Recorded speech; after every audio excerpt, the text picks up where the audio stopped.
अभी जो फिलहाल पेशावर का जो हाल है, बेहाल है।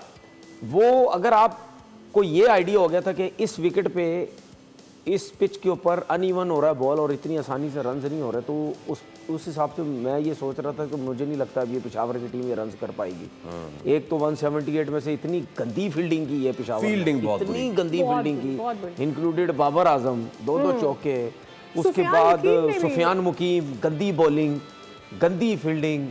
सुफियान मुकीम मुझे नहीं समझ आता क्यों खिला रहे उसको। आप तो इस वजह से खिला रहे हैं ना कि न्यूजीलैंड में बहुत अच्छी बॉलिंग की थी, तो अपनी पिचेस पे क्या हो गया। उसके बाद आपके पास एक वो लेफ्ट आर्म, उसका नाम बार बार भूल जाता हूँ, मेहरान मुमताज़ का नाम मैं बार बार भूल जाता हूँ। मेहरान मुमताज़ आपके पास एक ऑप्शन है। अच्छा, उसके बाद आरिफ याकूब आज नहीं खेले, सिर्फ लेफ्ट हैंडेड की वजह से, जगह पर हालांकि वो बहुत अच्छी बॉलिंग कर रहा था। मेरे को ये चीज़ समझ नहीं आती और मैं बिल्कुल समझना भी नहीं चाहता ये चीज़ कि एक अच्छा स्पिनर है उसको लेफ्टी के आगे गेंद नहीं करवानी। बेवकूफ़ी की बात है ये। मतलब यानी ये कौन सी क्रिकेट में होता है, मुझे नहीं समझ आती।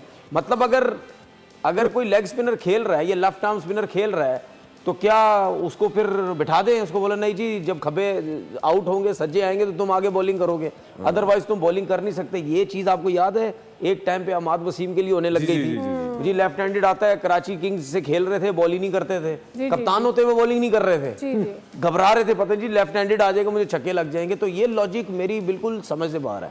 तो वो जब वो इतना अच्छा परफॉर्म कर रहा है तो आपको उसको बिठाने की जरूरत क्या थी।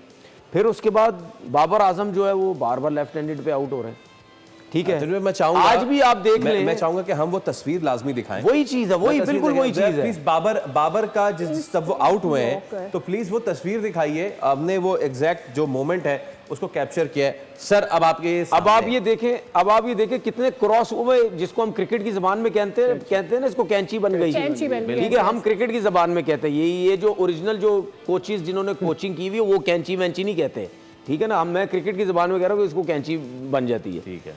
अब मुझे बात बताएं, ये पता क्यों हो रहा है बाबर आजम के साथ, वो है स्ट्रोक प्लेयर, ठीक है। आप वो उसकी सोच ये होती है कि विद इन स्टंप मुझे लगता है बॉल नहीं होगी, ऑफ स्टंप से बाहर मुझे बॉल मिलती रहेगी, मैं बैकफुट पंच मारता रहूंगा, ड्राइवे मारता रहूंगा।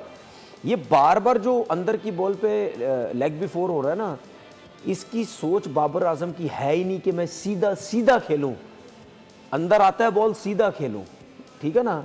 तो जिसकी वजह से वो आउट हो रहा है बार बार। वो ये समझता है कि बस मैंने शॉट्स पे जाना है, खिंचे हुआ बॉल अंदर आता है, उसकी वजह से वो सीधा उसका बैठ जाते ऑन खेल जाता है वो बार बार। एक बात तनीर भाई, इमरान नजीर हमारे बहुत प्रोलिफिक देखिए मैं आपको एक चीज मैं सुन रहा हूं आपको सवाल, मैं इस पे और ज्यादा डिटेल से बाबर की बता सकता हूं, लेकिन मैं ज्यादा बताऊंगा ना, बोलूंगा ये होना बाबर का भी डैडी बन गया है, नहीं ठीक है ना, चैंपियन बन रहा है। हालांकि मैं बता सकता हूँ ये चीज, मैं इस रेफरेंस से बता देता हूँ। अच्छा, ये जो स्टांस बाबर लेते हैं, अच्छा हमें उस स्टांस की भी तस्वीर लेनी चाहिए थी लेकिन हम नहीं सके, बट स्टिल